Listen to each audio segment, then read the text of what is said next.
देखिएगा, इसको टेस्ट की तरह ही लीजिएगा, बेसिकली एक्सप्लेन मैं करके चलूंगी आपको, तो उसकी टेंशन लेनी नहीं है। क्वेश्चन नंबर 1 देखिएगा, ये कहता है development is a continuous process, यानी विकास एक सतत चलने वाली प्रक्रिया है, जीवन पर्यंत चलता रहता है, life long, but it is not uniform for all children, लेकिन सभी बच्चों के लिए एक समान नहीं है या यूनिफॉर्म नहीं है। विच of the following statements best explains this concept, कौन सा एक 4 ऑप्शंस में से इस बात का एक्सप्लेनेशन है जो बेस्ट तरीके से इस कॉन्सेप्ट को एक्सप्लेन करता है। यूनिफॉर्मिटी का मतलब है कि एक रूप नहीं है विकास, यानी सबके लिए समान नहीं चलता है। तो ये कैसे नहीं चलता है, ये आपको पहचानना है और बताना है। तो अगर मैं देखूं, development occurs at the same rate in all domains, physical, cognitive, emotional, for every child, यानी ये कहा गया है कि कॉन्टिन्यूअस होने का मतलब या यूनिफॉर्मिटी नहीं है, इसका मतलब ये है कि डेवलपमेंट सभी के लिए, सभी प्रकार का विकास, चाहे शारीरिक हो, संज्ञानात्मक हो, सामाजिक हो या संवेगात्मक हो, इमोशनल हो, ये सभी प्रकार एक ही तरह से सबके लिए सेम चलते हैं। देखिए, यूनिफॉर्म कपड़ों में अच्छी लगती है कि सारे बच्चे सेम यूनिफॉर्म पहन के स्कूल आ रहे हैं, बट विकास की प्रक्रिया में यूनिफॉर्मिटी नहीं होती, पैटर्न में यूनिफॉर्मिटी होती है। ध्यान रखिएगा, पेस ऑफ डेवलपमेंट यानी विकास की जो दर है, स्पीड ऑफ डेवलपमेंट है, वो भिन्न होती है। विकास की स्टेज सेम हो सकती है दुनिया भर में, तो ये कहना तो गलत है कि सबके लिए रेट सेम है, रेट सेम नहीं है विकास का, स्टेज सेम होती है, स्टेज में भी फिर अलग अलग चीजें अभी आएंगे उस पर। Development follows a sequence but may vary in pace and degree across children या अक्रॉस कल्चर। बात सही है कि जो विकास है वो यूनिफॉर्म नहीं है, इसका मतलब ये है कि डेवलपमेंट एक सीक्वेंस को तो फॉलो करता है कि बच्चा पहले बच्चा होगा तब बड़ा कहलाएगा, बड़ा होकर बच्चा नहीं बन जाएगा, हरकतें कर ले बात अलग है, लेकिन एज वाइज वो ओल्ड एज से अडल्टहुड में नहीं आ जाएगा, अडल्टहुड से एडोलेसेंस में नहीं आ जाएगा, रिवर्स नहीं चल रही हैं चीजें, ठीक है ना। तो सीक्वेंस तो सेम है। May vary in pace and degree, भाई किस दर तक और किस लिमिट तक जो है विकास हो रहा है वो अलग अलग बच्चों में अलग अलग हो सकता है, बात सही है। All children achieve developmental milestones at the same time irrespective of their environment और जेनेटिक्स, सभी बच्चे अपने पर्यावरण या आनुवांशिकी के बावजूद एक ही समय में विकासात्मक विशेष उपलब्धि, जिसको माइलस्टोन कहते हैं, विकासात्मक प्रकार्य कहते हैं। देखिए, डेवलपमेंटल माइलस्टोन्स सब सेम टाइम पे अचीव कर ले। डेवलपमेंटल माइलस्टोन्स क्या है? सोशल एक्सपेक्टेशंस आपसे एक सर्टेन एज पे, यानी एक उम्र में जो सामाजिक आकांक्षाएं हैं कि अरे अब तो 4 साल के हो गए हो, क्या पानी खुद से लेके नहीं पी सकते हो, ये सोशल एक्सपेक्टेशन है। अरे 25 साल के हो गए, शादी क्यों नहीं कर लेते हो या कर लेती हो, अभी शादी नहीं, ब्याह नहीं हुआ तुम्हारा, है ना, इतनी बड़ी हो गई हो, तो ये क्या है? सोशल एक्सपेक्टेशन है, ठीक, सोशल एक्सपेक्टेशन है। डेवलपमेंटल माइलस्टोन है एक तरह का, जो समाज आपसे अपेक्षा रखता है कि इस उम्र में ये काम हो जाना चाहिए। सोशल एक्सपेक्टेशंस को हम डेवलपमेंटल माइलस्टोन्स या डेवलपमेंटल टास्क भी कहते हैं। एबिंगहर्स्ट ने इसकी बात की थी। और अगेन ये सामाजिक आकांक्षाएं हैं, जरूरी नहीं है कि सारी चीजें एक तरह से सभी बच्चों में या सभी व्यक्तियों में हो, ठीक।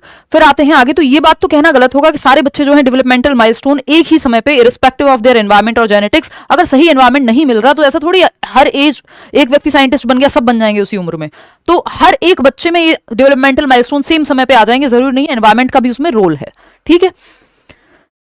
बच्चा भाषा बोलना कहां से सीखेगा? अगर मोगली को जंगल में छोड़ दिया जाएगा तो वो जो उसकी भाषा विकास के चरण हैं वो उस हिसाब से काम ही नहीं कर पाएंगे, क्योंकि एनवायरमेंट उस तरह का है नहीं, तो कहां से अचीव होगा डेवलपमेंटल माइलस्टोन? समझ पा रहे हो बात को? फिर आते हैं 4th ऑप्शन पे, development occurs only through biological factors not influenced by external factors like family and culture, के एनवायरमेंट का विकास में कोई रोल नहीं है, सिर्फ हेरिडिटी का महत्वपूर्ण रोल है। ये कहना गलत होगा, क्योंकि हेरिडिटी और एनवायरमेंट यानी आपका जेनेटिक्स और आपका वातावरण दोनों महत्वपूर्ण भूमिकाएं निभाते हैं विकास की प्रक्रिया में। तो यहां पे एक ही बात सही है कि development follows a sequence but may vary in pace and degree across children, यानी एक सीक्वेंस है कि बच्चा चलना सीखने से पहले या खड़े होना सीखने से पहले बैठना सीखता है, बैठना सीखने से पहले गर्दन संभालना सीखता है, फिर खड़े होना सीखता है, फिर चलना सीखता है, फिर दौड़ना सीखता है। एक सीक्वेंस है, एक ऑर्डर है कि बच्चा पहले चाइल्डहुड में होगा, फिर एडोलेसेंस में, किशोरावस्था में जाएगा। ऑर्डर है, पहले बुढ़ा होगा, बाद में अडल्टहुड में आएगा, या बाद में बच्चा बनेगा, ये नहीं होता।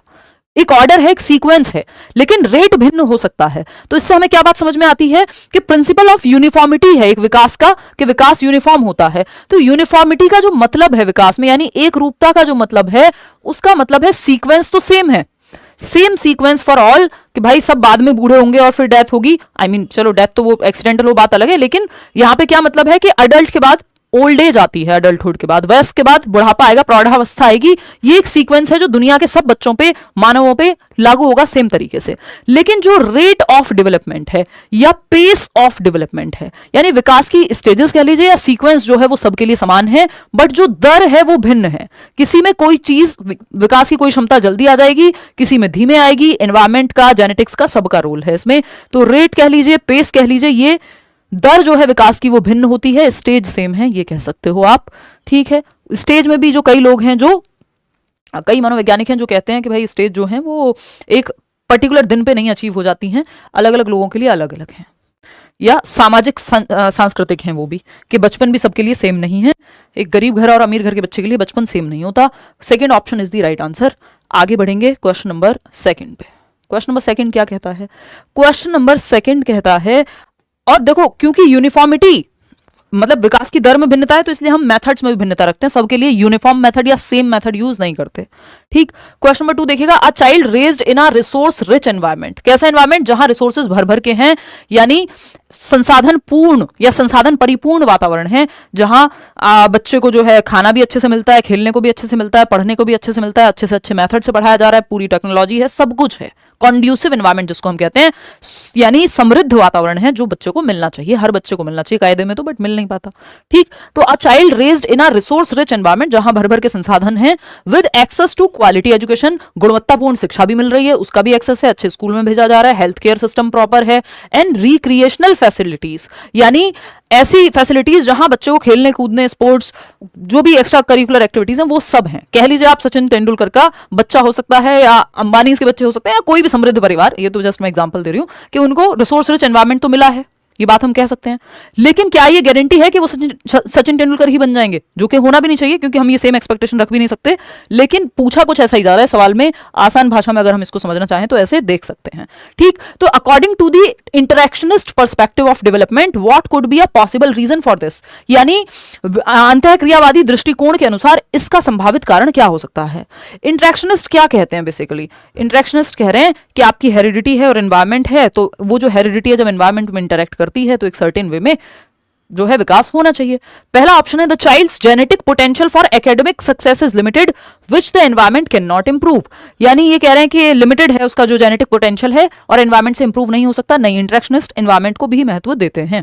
The child lacks motivation due to over dependence on environmental resources, ज्यादा डिपेंड हो गया है, ज्यादा रिसोर्सेज मिलेंगे तो बच्चा बिगड़ जाएगा। ये वो वाली बात है जो आमतौर पे हमारे घरों में चलती है, तो वो वाली चीज यहाँ पे नहीं है कि अगर आप सही रिसोर्सेज दे रहे हो, सही मात्रा में रिसोर्सेज से सारे बच्चे नहीं खराब हो जा रहे हैं, मतलब रिसोर्सेज से खराब नहीं हो रहा बच्चा, वो डिफरेंट रीजन है, वो कहीं भी हो सकता है अगर गलत दिशा में जाना होगा तो।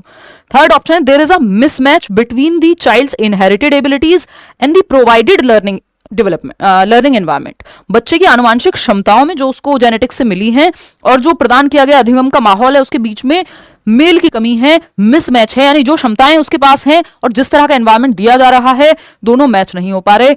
ये है कहानी। हाँ, हो सकती है। Environmental factors are more significant than heredity in determining academic success, यानी एनवायरमेंटल फैक्टर्स का ज्यादा सिग्निफिकेंट रोल होता है हेरिडिटी से। ऐसी बात नहीं है, हेरिडिटी को भी महत्व यहां दिया जाता है। बच्चे की आनुवांशिक क्षमताओं और प्रदान किए गए अधिगम के माहौल के बीच कुछ तो डिफरेंस है। बात ये हो रही है कि जो क्षमताएं हैं उसके अकॉर्डिंग चीजें अगर नहीं मिलेंगी तो गड़बड़ होगी। ठीक, और इंटरेक्शनिस्ट में अगर हम देखें तो बेसिकली बच्चे के एक्सपीरियंस को महत्व देते हैं इंटरेक्शनिस्ट लोग, तो चाहे वो पियाजे हो, वाइगॉस्की हो, ब्रॉनफेन ब्रनर हो, जो कह रहे हैं कि जो एनवायरमेंट है, जो एक्सपीरियंस बच्चे को मिल रहा है उसका प्रभाव पड़ेगा। जेनेटिक्स अपनी जगह हैं लेकिन एनवायरमेंट का रोल रहेगा, एक्सपीरियंस का रोल रहेगा। क्वेश्चन नंबर 3 देखिएगा और बताइएगा कि क्या कहना चाहता है एग्जामिनर। क्वेश्चन नंबर 3 है, a teacher observes that a child in her class first learns to, हो सकता है बच्चा बना हो किस चीज के लिए, पॉलिटिक्स में जाने के लिए, या हो सकता है ऐसे किसी और फील्ड में साइंटिस्ट बनने के लिए, और आपने उसको डाल दिया स्पोर्ट्स में कि नहीं तुमको भी क्रिकेटर ही बनना है क्योंकि तुम एक क्रिकेटर के बच्चे हो। ठीक, तो फिर वहां गड़बड़ हो जाएगी। कितना भी रिसोर्सेज एनवायरमेंट है नहीं हो पाएगा क्योंकि पोटेंशियल कहीं और था। A teacher observes that a child in her class first learns to make broad scribbles with a crayon and later progresses to drawing pieces drawing precise shapes like circles and squares, which principle of development does this observation demonstrate. यानी एक शिक्षिकाएं जो देखती हैं कि उनकी class में एक बच्चा है जो क्रेयॉन से पहले बड़े बड़े रेखा चित्र बनाता है और बाद में वृत्त और वर्ग जैसी सटीक आकृतियां बनाना सीखता है। यानी पहले वो कुछ भी टेढ़ा मेढ़ा एक बड़े, जैसे आप सबके हाथ में या हम सबके हाथ में कभी भी जब क्रेयॉन नहीं होते, वो जो कलर होते हैं मोम वाले एक तरह से, तो वो कुछ भी बच्चा बनाता है टेढ़ा मेढ़ा बड़ी सी आकृति जो उसको समझ में आ जाता है, दीवार पे, हाथों में, कहीं भी, मतलब दीवार पे, पेज पे, जहां मिल जाए उसको। लेकिन बाद में वो प्रिसाइज ट्रायंगल बनाने लग जाएगा, है ना, या फिर प्रिसाइज शेप बनाने लगेगा। बेसिकली सर्कल हो गया। ये कैसे कर पा रहा है बच्चा? क्या है? सामान्यकरण से विशिष्टीकरण की तरफ जा रहा है, किसकी तरफ जा रहा है फटाफट बताओ। डेवलपमेंट फॉलोज अ सेफेलोकॉर्डल पैटर्न, तो ये तो हेड टू टो जाना चाहिए था सेफेलोकॉर्डल में, तो सिरोध पदोन्मुखी में तो सर से पैर की ओर जाना चाहिए था कि पहले सर से संभालना सीखेगा, फिर गर्दन संभालना सीखेगा, फिर ये जो टॉर्सो है आपका वो फिर टांगों पे कंट्रोल आएगा, खड़े होना सीखेगा, फिर चलना सीखेगा।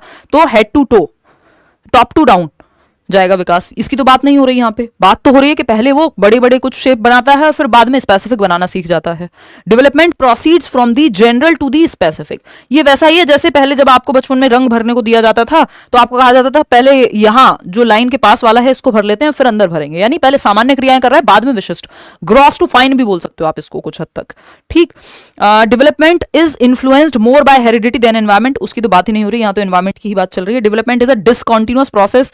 जब प्याजे नहीं लिखा या आपसे पूछा नहीं है कॉन्टिन्यूअस वर्सेस डिसकॉन्टिन्यूअस के बारे में, तब तक अपनी मर्जी से नहीं लगाना इसको, ठीक। तो विकास सामान्य से विशिष्ट की ओर बढ़ता है कि पहले वो सामान्य क्रियाएं कर रहा था, बड़ी बड़ी जनरल शेप्स बना रहा था, है ना, ग्रॉस मोटर या ग्रॉस में तो है तो इसमें फाइन ही, लेकिन ये जो जनरल टू स्पेसिफिक है इसी के अंदर फिर ग्रॉस टू फाइन भी आ जाता है आपका।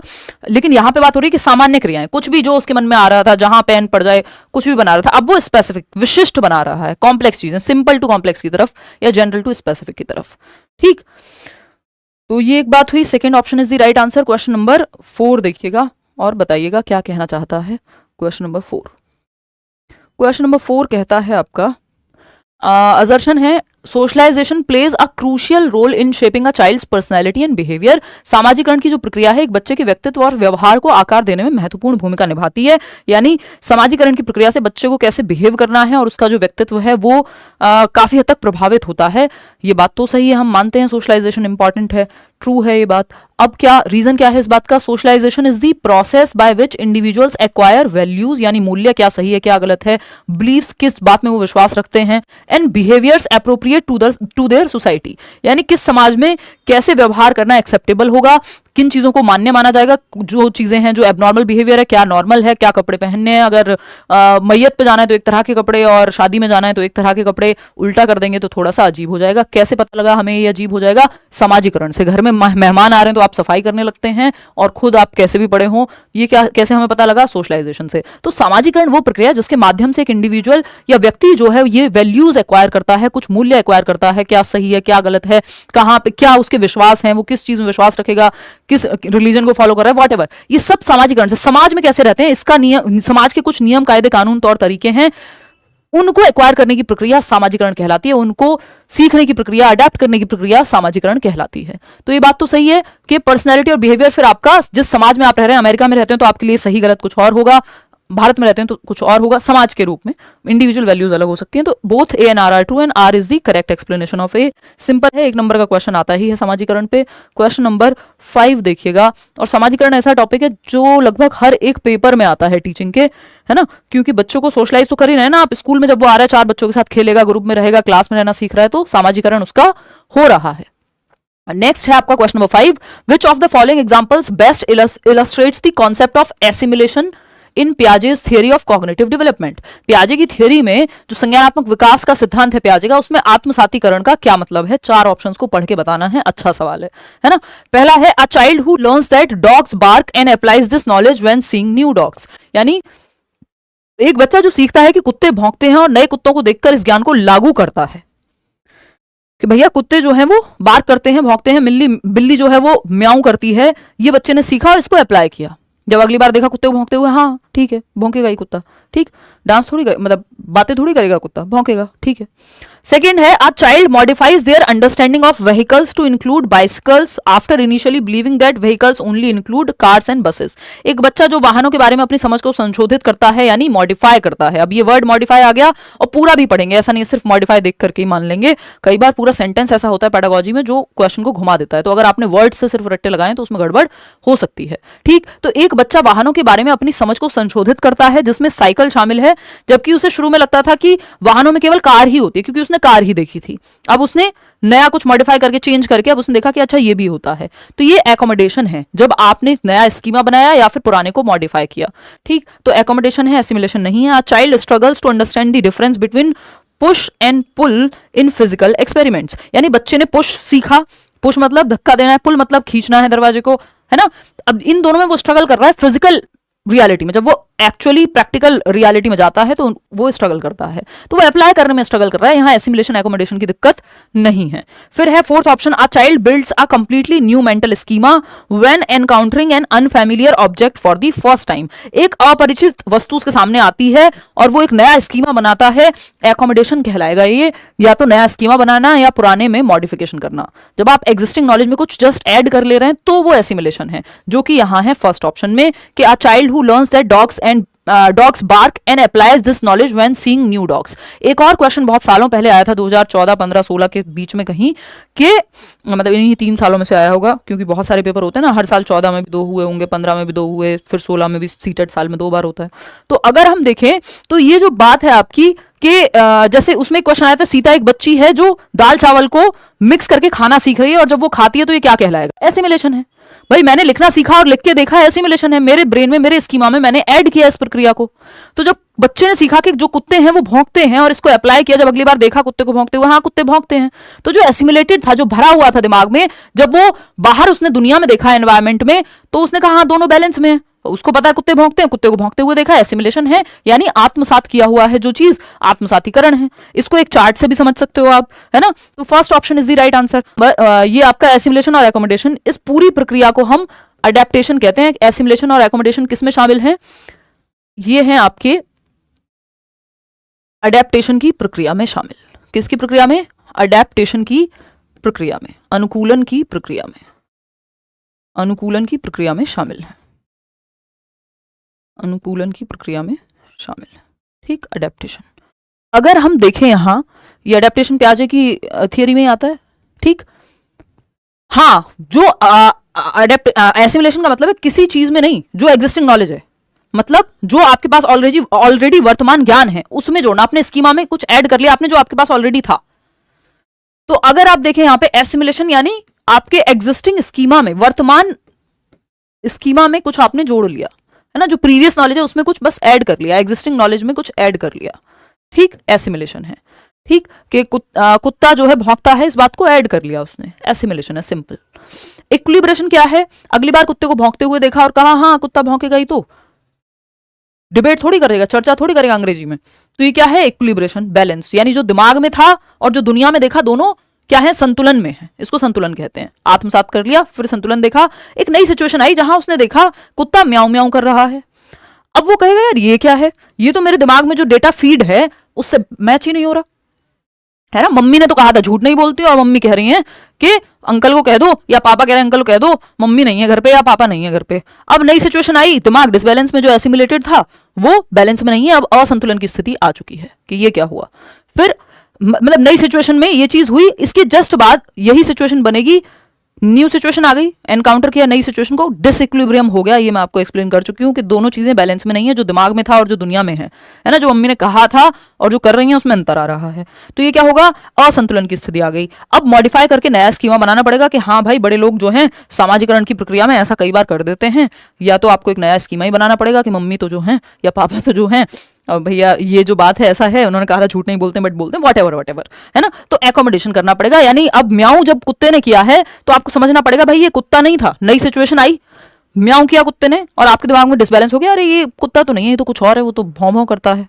फिर आपको पता लगता है कि ये तो बिल्ली थी, तो एक नया स्कीमा बनाते हैं और पुराने स्कीमा में या तो मॉडिफिकेशन करते हैं। तो ये पूरी प्रक्रिया चलती रहती है, फिर से कोई नई सिचुएशन आएगी और ये सब चलता रहेगा, ठीक। आगे बढ़ते हैं नेक्स्ट क्वेश्चन पे। क्वेश्चन नंबर है 6। क्वेश्चन नंबर, सारे लेंदी क्वेश्चन होंगे जैसे पेपर में आते हैं।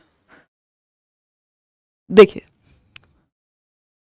क्वेश्चन नंबर 6, लेंदी का मतलब ये नहीं है कि सारे मुश्किल होंगे। Which of the following classroom practices best demonstrate Vygotsky's theory of learning, कौन सी एक कक्षा पद्धति है, एग्जाम्पल है जो वाइगॉत्स्की की थियरी को रिप्रेजेंट करती है? पहला है allowing children to work independently and discover knowledge through trial and error, त्रुटि एवं प्रयास के माध्यम से नॉलेज को डिस्कवर करना व्यवहारवादी दृष्टिकोण है। और वाइगॉत्स्की क्या है? कंस्ट्रक्टिविस्ट हैं, रचनावादी हैं। बिहेवियरिस्ट लोगों के बारे में आप पढ़ेंगे जब आप सीटेट पास कर लेंगे। व्यवहारवाद एक तरीका है सीखने का। व्यवहारवाद या बिहेवियरिज्म क्या है? एक साइकोलॉजी का स्कूल ऑफ साइकोलॉजी है, विचार है, विचारधारा है पूरी, जो ये कहती है कि reward, punishment, trial and error, बार बार गलती करो फिर सीखो, ये सब क्या, प्रयास करो गलती होगी फिर सीखोगे, ये सब बातें आपके व्यवहारवादी लोग करते हैं और वाइगॉत्स्की ये बात नहीं करेंगे। A teacher providing help by breaking, देखिए नेगेटिव शब्द की अगर मैं बात करूं, पियाजे और वाइगॉत्स्की दोनों के बारे में लिख लीजिएगा या समझ लीजिएगा, चाहे वो पियाजे हो चाहे वाइगॉत्स्की हो, है ना, दोनों रचनावादी हैं। पियाजे जो हैं रेडिकल कंस्ट्रक्टिविस्ट हैं और वाइगॉत्स्की जो हैं वो सोशल कंस्ट्रक्टिविस्ट हैं। वाइगॉत्स्की सोशल कंस्ट्रक्टिविस्ट हैं।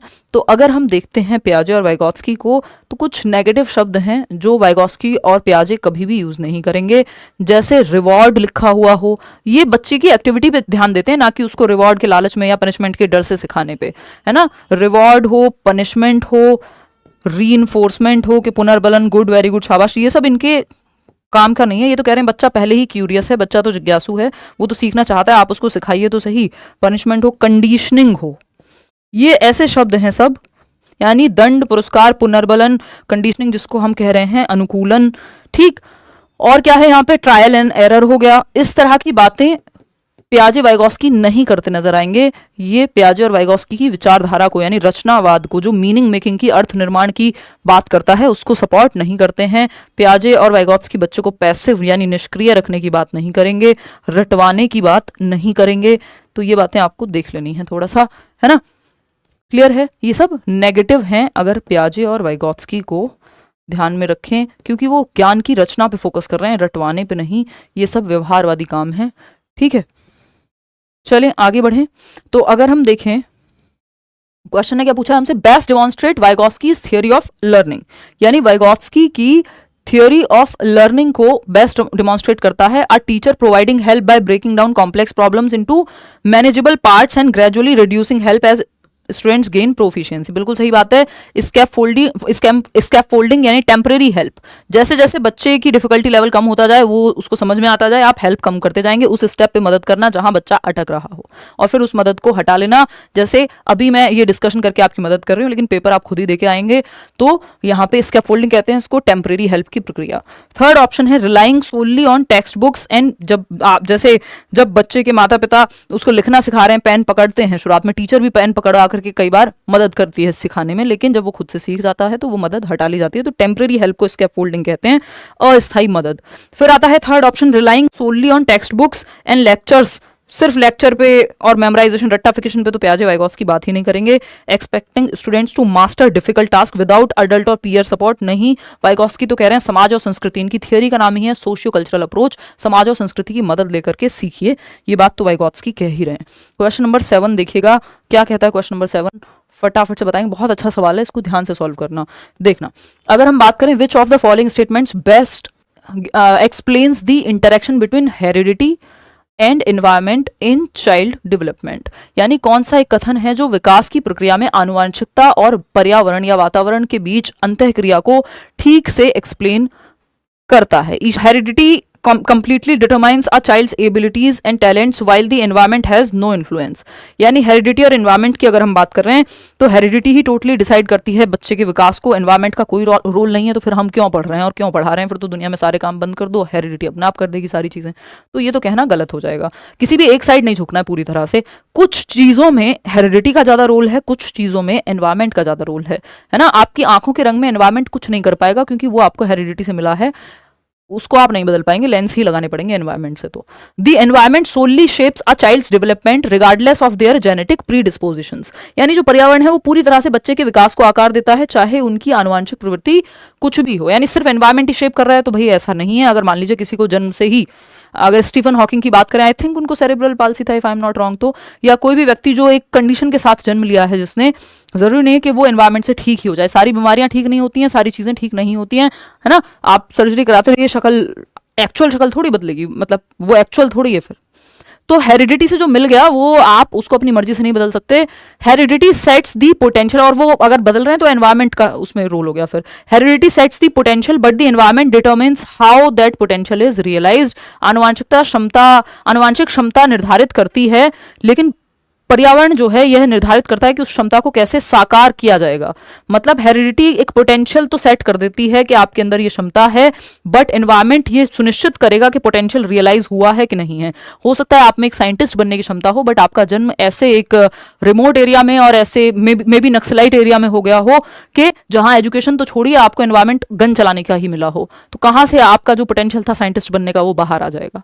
समझ रहे हो? तो हेरिडिटी पोटेंशियल तो देती है, लेकिन आपका आईक्यू बहुत हद तक हेरिडिटी से निर्धारित होता है ना, और भी सारे फैक्टर्स हैं। तो लेकिन जो एनवायरमेंट है वो एनवायरमेंट सुनिश्चित करेगा कि वो पोटेंशियल रियलाइज होगा कि नहीं होगा। पता नहीं कितने लोग जो हैं यहाँ पे बहुत अच्छे सिंगर बन सकते होंगे इस देश में, कितने लोग जो हैं बहुत अच्छे कुछ और मैथमेटिशियन बन सकते होंगे, साइंटिस्ट, डांसर, व्हाटएवर, बहुत कुछ बन सकते होंगे, बट उनको वो एनवायरमेंट कभी मिल ही नहीं पाया जिससे वो पोटेंशियल रियलाइज हो पाए। तो ये बहुत लोगों की कहानी है। क्रिकेटर बन सकते होंगे, है ना, और मुझे लगता है मैं स्पोर्ट्स में अच्छा कर सकती थी, बट उस तरह का एनवायरमेंट था नहीं। ठीक, तो ये एक बात हुई। बोथ हेरिडिटी एंड एनवायरमेंट, मतलब ऐसे तो फिर हम सबको कुछ ना कुछ लगता रहेगा, ये जस्ट एक एग्जांपल के तौर पे, मुझे कोई रिग्रेट नहीं है। फोर्थ ऑप्शन है both heredity and environment are unrelated factors that independently influence development. यानी जो हेरिडिटी और एनवायरमेंट है दोनों ही अनरिलेटेड है। अनरिलेटेड नहीं है भाई, एक दूसरे को प्रभावित करते हैं। ठीक है, तो थर्ड जो ऑप्शन है वो हमें थोड़ा सा सेंसिबल लग रहा है कि आनुवांशिकता क्षमता निर्धारित करती है, लेकिन पर्यावरण यह निर्धारित करता है कि उस क्षमता को कैसे साकार किया जाएगा। यानी heredity sets the limit, potential set कर देती है। मैं अभी एक पिक्चर के थ्रू आपको ये समझाऊंगी, है ना। हेरिडिटी लिमिट सेट कर देती है, हेरिडिटी पोटेंशियल बताती है हमें, लेकिन वो पोटेंशियल रियलाइज कैसे होगा, वो एक्चुअल में बाहर आएगा कि नहीं आएगा, ये एनवायरमेंट डिसाइड करेगा। तो हेरिडिटी सेट्स द लिमिट कि how far we can go. ठीक, लिमिट सेट कर देगी, वहीं एनवायरमेंट जो है ये लिमिट तक पहुंच पाएंगे आप या नहीं पहुंच पाएंगे, कितना दूर जा पाएंगे, ये एनवायरमेंट देखेगा। तो हेरिडिटी डिसाइड करती है कि how far we can go, यानी कितनी दूर हम जा सकते हैं। लोअर लिमिट और upper limit heredity raw material provide कर देती है आपके डेवलपमेंट के लिए। रॉ मटेरियल क्या है? आपको एक बिल्डिंग बनानी है, आपको कंक्रीट चाहिए होगा, ईंट चाहिए होगी, बदरपुर रोड़ी, व्हाटएवर जो भी लगता है, सीमेंट, और इस सब का इस्तेमाल कैसे करेंगे, ये एनवायरमेंट है। रॉ मटेरियल दे दिया आपको, अब आप कैसी बिल्डिंग बनाना चाहते हैं, ये एनवायरमेंट है। तो एनवायरमेंट डिसाइड करता है how far we will go, और हेरिडिटी जो है वो निर्धारित करेगी कि संभावना कितनी है। अगर आईक्यू बिल्कुल 25 है तो आप बच्चे को साइंटिस्ट नहीं बना पाएंगे, ये हेरिडिटी ने निर्धारित कर दिया है ना। चलिए, खैर एक पिक्चर के थ्रू इसको समझेंगे तो ज्यादा बेहतर समझ में आएगा। देखिएगा, समझते हैं। ये पिक्चर है जो क्या कहना चाहती है, देखिए। ये कह रही है, यहाँ पे दो पिक्चर हैं, एक पेड़ के कॉन्टेक्स्ट में है, ट्रीज के, और दूसरी है ह्यूमंस के कॉन्टेक्स्ट में। ठीक, संदर्भ में जिसको हम कह रहे हैं कि मान लीजिए आपके इस पेड़ के अंदर जो जेनेटिक क्षमता है, जब आपने एक पौधा लगाया कि इसकी जड़ें जो है बहुत ही जमीन में जाएंगी और ये इसके अंदर फल फूल पौधा सब कुछ निकल के आएगा, इससे मतलब फल उगेंगे इस पेड़ पे, ये छाया प्रदान करेगा। ये पोटेंशियल है, जेनेटिकली मिला है, मुझे और आपको नहीं, पेड़ को मिला है। अभी उसके जेनेटिक्स की बात हो रही है, उसके डीएनए, उसकी हेरिडिटी की बात हो रही है, आनुवंशिकता से मिला है पेड़ को। अब अगर इसको सही एनवायरमेंट नहीं मिलेगा, सही टाइम पे धूप नहीं मिलेगी, पानी नहीं मिलेगा, आपके घर में पौधे लगे होंगे, मान लीजिए उन पौधों को अगर आप पानी नहीं दे रहे, पोटेंशियल है कि वो बहुत अच्छे से फल फूल सकते हैं, ये उनको जेनेटिकली मिला है, लेकिन वो रॉ मटीरियल जो मिला है वो एनवायरमेंट ही जब तक नहीं मिलेगा तब तक बात बनेगी नहीं। अगर सूरज, पानी, हवा, जल ये सब नहीं मिला, पौधा खत्म। तो वही बात है यहाँ पे कि जो एनवायरमेंट है वो पोटेंशियल जो आपको मिल गया है कि आप एक 6 फीट के व्यक्ति बन सकते थे, बट न्यूट्रिशन ही नहीं मिला, माल न्यूट्रिशन हो गया, मान लीजिए कुपोषण के शिकार हो गए आप, तो वो पोटेंशियल गया पानी में। ठीक, तो हेरिडिटी और एनवायरमेंट दोनों महत्वपूर्ण हो जाते हैं। जैसे बच्चे के केस में अगर हम बात करें, ये सेब देख के मेरे दिमाग में यही आया कि न्यूटन उस दिन बैठे थे और सेब होता ही नहीं गिरने के लिए, तो कैसे होता है? तो फिर कहां से जो है वो लॉज आते हैं, ये तो मैं मजाक की बात कर रही हूँ। खैर, तो बेसिकली एनवायरमेंट जो है वो महत्वपूर्ण है। अगर एनवायरमेंट आपको मिला ही नहीं जहां आप फल फूल सकते हैं, एजुकेशन का कभी मौका ही नहीं मिला, तो कहां से आप, कई सारी चीजें हैं जो नहीं कर पाएंगे। तो दोनों ही महत्वपूर्ण है। डेवलपमेंट जो है प्रोडक्ट है यानी परिणाम है हेरिडिटी और एनवायरनमेंट का। कुछ क्षेत्र में हेरिडिटी ज़्यादा महत्वपूर्ण हो जाती है, कुछ एस्पेक्ट में एनवायरनमेंट ज़्यादा महत्वपूर्ण हो जाता है ना। ऐसा कुछ फिक्स नहीं है कि 50% हेरिडिटी और 50% environment. Development is the product of heredity and environment, ऐसा वुडवर्थ साहब कहते हैं। बात सही है या नहीं है? चलिए आगे बढ़ते हैं नेक्स्ट क्वेश्चन पे। इतनी बात क्लियर है? बहुत सारे डाउट आपके हेरिडिटी और एनवायरनमेंट को लेकर के क्लियर हुए होंगे। जैसे कुछ क्षेत्र में हेरिडिटी ज़्यादा महत्वपूर्ण हो जाती है, जैसे आपका जो आईक्यू है, इंटेलिजेंस का स्तर है, वो बहुत हद तक हेरिडिटी से प्रभावित होता है। ऑफकोर्स एनवायरनमेंट का फिर उसमें रोल है। एक दूसरा आर्ग्यूमेंट ये भी है कि आईक्यू एवरेज ही है सबका, अगर देखा जाए 60% से ज़्यादा लोगों का। और फिर अगर हम बात करें और आईक्यू पे भी पॉजिटिव प्रभाव पड़ते हैं, आपके सोशियो इकोनॉमिक स्टेटस कैसा है, ये सब भी रिसर्च कहती है। खैर वो एक अलग अंतहीन डिबेट है। ठीक, चलिएगा। खैर, और या आपकी आंखों का रंग, आपका बॉडी स्ट्रक्चर, आपका टेम्परामेंट, स्वभाव, ये तक हेरिडिटी ज़्यादा निर्धारित करती है। और वहीं आपका न्यूट्रिशन, आपको पोषण कैसा मिलेगा, एजुकेशन, ट्रेनिंग, ये सब कैसा मिलेगा, ये एनवायरनमेंट निर्धारित करता है। ठीक, और दोनों मिलकर के क्या बन जाएंगे, ये इसको आप कह लीजिए नेचर निर्धारित करता है। ठीक, चलिए फटाफट से प्रकृति वर्सेस पोषण विवाद कहते हैं इसको, कि कुछ लोग कहते हैं नेचर इंपॉर्टेंट है यानी हेरिडिटी, जिसको बदला नहीं जा सकता, जो फिक्स्ड है, स्टैटिक है। और कुछ लोग कहते हैं एनवायरनमेंट यानी वातावरण महत्वपूर्ण है, जो डायनेमिक है, परिवर्तनशील है, चेंजेबल है, मॉडिफिएबल है। चलिए आगे बढ़ते हैं नेक्स्ट क्वेश्चन पे। क्वेश्चन नंबर 8 क्या कहता है? विच of the following principles of development is most applicable when designing teaching strategies for a mixed ability classroom, यानी अलग अलग क्षमताओं वाले बच्चे हैं क्लासरूम में। आप मेथड जब चूज कर रहे हैं या पढ़ाने की तकनीकें चूज करते समय या चुनते समय कौन सा सबसे महत्वपूर्ण ऑप्शन है? डेवलपमेंट इज यानी अलग अलग तरह के बच्चों को पढ़ाने के लिए कौन सा मेथड चुनना सर्वश्रेष्ठ होगा? पहला ऑप्शन है development is influenced solely by biological maturation, so teaching strategies should be uniform. Uniform सिर्फ कपड़ों में अच्छी लगती है, मैं बार बार आपको बात कहूंगी कि कौन बच्चा किस घर से आ रहा है कोई फर्क नहीं पड़ता, ये यूनिफॉर्म का फायदा है एक, है ना। अमीर है, गरीब है, किस जाति संप्रदाय कहाँ से आ रहा है, कुछ फर्क नहीं पड़ रहा, यूनिफॉर्म सबके लिए सेम होती है। स्कूल में व्हाइट शर्ट है तो व्हाइट शर्ट, ब्लू स्कर्ट है तो ब्लू स्कर्ट, या ब्लू पैंट है तो ब्लू पैंट, सबके लिए है वो यूनिफॉर्म, वहां पे अच्छी है। लेकिन यूनिफॉर्म मेथड में, पढ़ाने के तरीकों में यूनिफॉर्मिटी नहीं होनी चाहिए, क्योंकि हर बच्चा अलग है, तो डिफरेंट मेथड्स का इस्तेमाल करिए। तो ये तो हो गया गलत। और सिर्फ हेरिडिटी निर्धारित करती है। Development is influenced by solely by biological maturation, सिर्फ बायोलॉजिकल मैचुरेशन या हेरिडिटी से नहीं, एनवायरनमेंट का भी अच्छा रोल है विकास में, ये कहना गलत होगा। अभी हमने बात की थी हेरिडिटी पोटेंशियल प्रोवाइड कर रही है, वो बाहर निकल के आएगा नहीं आएगा, एनवायरनमेंट का रोल है उसमें। Development is predictable, so teaching methods should focus only on fixed milestones. तो प्रिडिक्टेबल है इसलिए सिर्फ फिक्स्ड माइलस्टोन पे ही फोकस किया जाना चाहिए, पूर्वानुमान लगा सकते हैं, जो माइलस्टोन बनाए हैं उन्हीं पे फोकस करें। पूरी तरह से प्रिडिक्टेबल नहीं होता, कुछ हद तक प्रिडिक्ट कर सकते हैं हम। ठीक, development is multi dimensional and teaching strategies should address cognitive, social and emotional growth, यानी विकास जो है बहुआयामी है, कई आयाम है उसके, शारीरिक, संवेगात्मक, मानसिक, ये सब है। और सभी को ध्यान में रख करके स्ट्रेटजीज बनाई जानी चाहिए कि बच्चे का दिल, दिमाग यानी हार्ट, हेड की जो शिक्षा है, कॉग्निटिव, जो फिजिकल, कॉग्निटिव, सोशल, इमोशनल विकास के चारों ही प्रकार को इंक्लूड किया जा सके। बच्चे का मन भी लगे क्लास में, बच्चा ग्रुप में भी सीखे, बच्चे का मानसिक विकास भी हो, फिजिकली भी उसको एक्टिविटी कराई जाए। स्पोर्ट्स पीरियड भी रखते हैं आप, गेम्स पीरियड जिसको हम कहते हैं। फोर्थ ऑप्शन है development stops after adolescence, so teaching strategies should focus only on childhood growth, यानी विकास जो है एक समय के पश्चात रुक जाता है, ऐसा कहना गलत है। विकास को हम कॉन्टिन्यूस मानते हैं जब तक कॉन्टिन्यूटी वर्सेस डिसकॉन्टिन्यूटी की डिबेट ना आ जाए सामने। क्वेश्चन नंबर 9 देखिएगा और बताइएगा क्या कहना चाहता है सवाल 9। देखिएगा, कथन है children in the concrete operational stage can solve problems involving conservation and classification, यानी वो बच्चे जो आपके मूर्त संक्रियात्मक अवस्था में है, 7 से 11 की अवस्था, प्याजे की स्टेज में जो थर्ड स्टेज है, SPCF, ये 4 स्टेजेस हैं, sensory motor, pre operational, concrete operational और फॉर्मल ऑपरेशनल। कॉन्क्रीट यानी सी से मैंने आपको 3 चीजें बताई हुई हैं। कॉन्क्रीट ऑपरेशनल 7 से 11 वर्ष जो है स्कूल एज जिसको हम कह रहे हैं, या लेटर चाइल्डहुड कह दे रहे हैं। कॉन्क्रीट ऑपरेशनल में 3 चीजें आती हैं, CCS, है ना, कंजर्वेशन, संरक्षण। और कंजर्वेशन क्या होता है? क्वांटिटी चेंज नहीं होती शेप और साइज के बदलने से। 200 ml पानी 200 ml रहेगा, बाल्टी में डालिए, मग में डालिए, कहीं भी डालिए। ठीक, तो ये है आपका कंजर्वेशन, संरक्षण का गुण, कि वॉल्यूम सेम रहता है, शेप और साइज बदलने से वॉल्यूम नहीं बदलता, यानी मात्रा नहीं बदलती। फिर है क्लासिफिकेशन, बच्चा अलग अलग गुण के आधार पे, अगर ये ट्राइंगल है, ये सर्कल है, बांट पाएगा। और सीरिएशन है घटते बढ़ते क्रम में लगाने की क्षमता, जो अपवर्ती और अनुवर्ती पढ़ते थे हम, असेंडिंग डिसेंडिंग ऑर्डर, ये तीनों क्षमताएं आ जाती हैं। तो यहाँ पे क्या बात हो रही है कि कंजर्वेशन आ जाएगा, क्लासिफिकेशन आ जाएगा, बिल्कुल ट्रू बात है, सत्य है।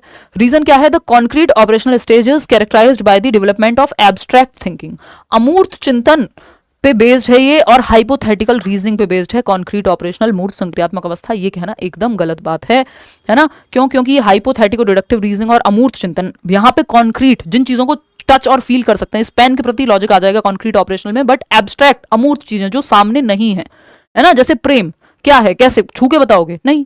तो एब्स्ट्रैक्ट थिंकिंग या हाइपोथेटिकल रीजनिंग नेक्स्ट स्टेज में आती है फॉर्मल ऑपरेशनल में। ये दोनों उसके गुण हैं, ना कि इसके। तो ए तो सही है, आर गलत है। Third option is the right answer over here. According to Vygotsky, how do cultural tools यानी सांस्कृतिक यंत्र, for example language, symbols, technology, influence a child's cognitive development. Vygotsky के अनुसार सांस्कृतिक उपकरण, भाई वाइगॉस्की कह रहे हैं ना, सोसाइटी, कल्चर और लैंग्वेज, SCL, ये तीनों बहुत महत्वपूर्ण है बच्चे के संज्ञानात्मक विकास के लिए, यानी उसके दिमाग के विकास के लिए।